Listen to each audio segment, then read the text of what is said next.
Bonjour à tous.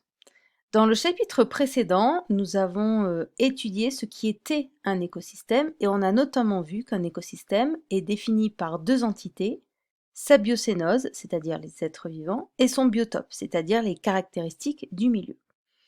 Aujourd'hui, on va intégrer donc l'humain dans l'écosystème puisque en effet, l'humain étant un être vivant, il fait partie de l'écosystème et comme tout membre de l'écosystème, il est en interaction avec les autres êtres vivants qui composent cet écosystème.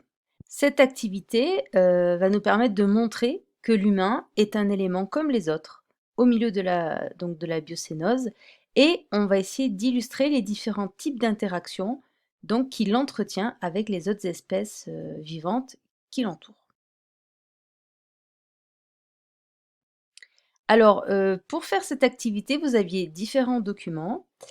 Et je vous demandais de répertorier sous la forme d'un tableau ou d'une carte mentale, c'était à votre choix, les différents types d'interactions qu'entretenait l'humain avec les espèces qui l'entouraient. Alors je vous avais mis ici un tableau qui vous récapitulait les différentes types d'interactions. Alors moi j'ai choisi de le traiter sous forme de carte mentale, tout simplement parce que la carte mentale permet de montrer la place centrale donc des bactéries, où on voit qu'il y a plein de flèches qui arrivent, mais vous pouviez très bien faire un tableau. Alors, premier type d'interaction, la prédation. Donc la prédation, on l'avait déjà vu dans le chapitre précédent, c'est le fait qu'une espèce tue et consomme les individus d'une autre espèce, sans rien apporter donc à l'espèce qui est prédatée. Alors là, il y a une petite composante supplémentaire, c'est l'exploitation. En effet, si la prédation est tellement forte qu'elle empêche le renouvellement de l'espèce B, c'est-à-dire qu'elle empêche sa reproduction. Là, on ne parle plus de prédation, mais d'exploitation. Alors, l'humain, il est en relation de prédation-exploitation avec plusieurs choses, donc notamment les poissons. Alors, en effet, vous aviez ici, par rapport au stock de poissons existants, quelle était la proportion de stock donc, qui était sous-exploité, celle qui était exploitée au maximum, mais tant qu'on est dans cette zone bleu foncé, on est viable à long terme, c'est-à-dire là on fait de la prédation. Et après, lorsqu'on est donc au-dessus, là on est en surexploitation, donc en exploitation, puisque le renouvellement euh, est impossible. Alors malheureusement, on se rend compte que au fil des années, la quantité de stock surexploité est en progression. On voit qu'elle était donc de 10% en 1974 et là elle est presque de 30% en 2013.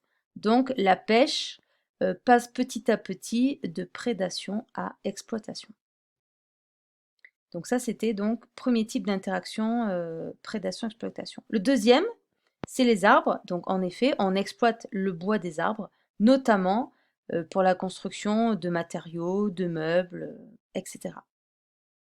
Donc cette information elle vous était indiquée ici. Deuxième type d'interaction, le parasitisme. Alors le parasitisme, c'est quand une espèce se nourrit d'une autre espèce, mais sans la tuer. Alors l'homme a également des interactions de parasitisme. C'est celles qui sont indiquées donc ici. Tout simplement, par exemple, les moustiques. Les moustiques, nous sommes, et un de nos parasites en fait. Il se nourrit de nous, mais bien évidemment, sans nous tuer. Ensuite, il y avait du parasitisme un petit peu indirect. En fait, l'homme cultive des pommiers, notamment, et le chevreuil va en fait venir manger les pommiers, et ces pommes, c'est ce qu'on vous disait ici, vont également être attaquées par des agents pathogènes comme des bactéries. Donc c'est pour ça en fait que pour bactéries et chevreuil, j'ai mis voilà du vert pour parasitisme, parce qu'on pourrait dire que donc chevreuil et bactéries, en mangeant, en fait, sont des parasites, on va dire des pommes. Voilà.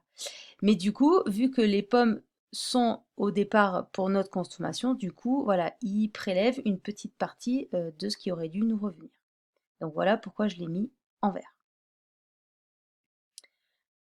Ensuite, interaction suivante, la domestication. Donc la domestication, c'est quand une espèce nourrit, protège et favorise la reproduction d'une autre espèce.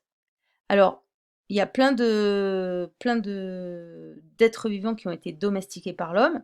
Donc que ce soit végétaux, donc on a vu tout ce qui est pommier, culture, tout ce qui est plantes d'agrément, ça vous était indiqué ici. En effet, voilà, il y a plein de plantes qui sont cultivées, sélectionnées par l'homme pour son bon vouloir. Il y a également des animaux comme les poules ou par exemple donc les abeilles. Alors les abeilles, c'est un petit peu particulier parce qu'en fait les abeilles vont également nous servir pour la pollinisation de nos cultures et donc favoriser la reproduction des plantes. Et donc, voilà pourquoi j'ai mis du bleu, puisque le bleu, c'est le mutualisme. Et donc, le mutualisme, c'est quand des espèces tirent mutuellement profit de la présence l'une de l'autre. En effet, nous, on offre aux abeilles le gîte, avec donc les ruches, on les protège, voilà, on les nourrit en hiver, et elles, en contrepartie, du coup, elles s'occupent de tout ce qui est pollinisation de nos plantes. Donc voilà pourquoi j'ai mis cette petite partie bleue ici, puisque voilà, les abeilles, il y en a des domestiquées, mais il y en a aussi des sauvages. Autre type d'interaction par mutualisme, c'est avec les bactéries. Donc en effet, dans notre corps, et notamment dans notre tube digestif, c'est ce qui vous était indiqué dans ce document, il y a énormément de bactéries qui vont notamment nous servir pour la digestion. Donc en fait, elles nous aident à digérer certains éléments qu'on ne pourrait pas digérer avec nos enzymes propres. Et en contrepartie, eh ben, on leur offre donc le gîte et le couvert, puisque donc elles sont bien à l'abri dans notre tube digestif et on leur apporte de quoi manger.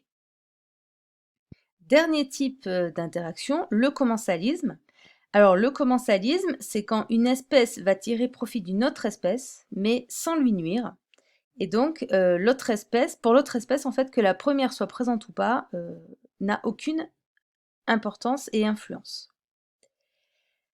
Alors là, nous avons plein d'exemples. Alors j'ai mis le pigeon. Alors en effet, ici dans le document, vous parlez donc que les pigeons profitaient de l'homme, notamment pour récupérer, voilà, pour aller fouiller dans ses poubelles, se nourrir. Ils nichent dans les greniers ou voilà, dans les maisons, sous les toits, etc.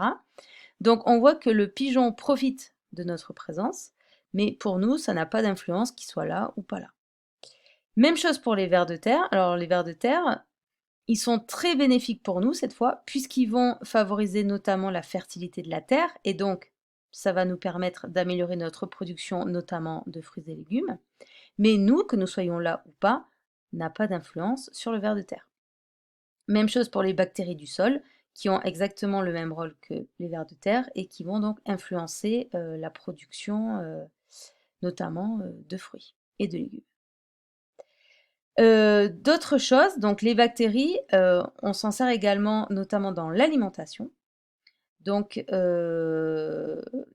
va nous apporter un avantage à nous, puisque ça va permettre de faire gonfler le pain ou voilà, de transformer le lait en fromage, mais nous n'avons pas d'effet sur les bactéries. Il y a également les bactéries qui vont entrer dans la chaîne alimentaire des poissons. Donc là, voilà, pareil. Du coup, ça nous apporte à nous un bénéfice. Et enfin, on vous disait que lorsque des bactéries, c'était dans ce document, il me semble, voilà, vers la fin. Lorsque des débris donc, de micro-organismes aquatiques s'entassent, ça va former des roches, notamment du calcaire, qui va nous permettre de faire des constructions. Voilà. Donc on voit que les bactéries, on est quand même si elles sont invisibles à l'œil nu, on a énormément d'interactions avec les bactéries, quel que soit le type d'interaction que l'on entretient avec elles. Donc voilà, c'était tout pour cette activité.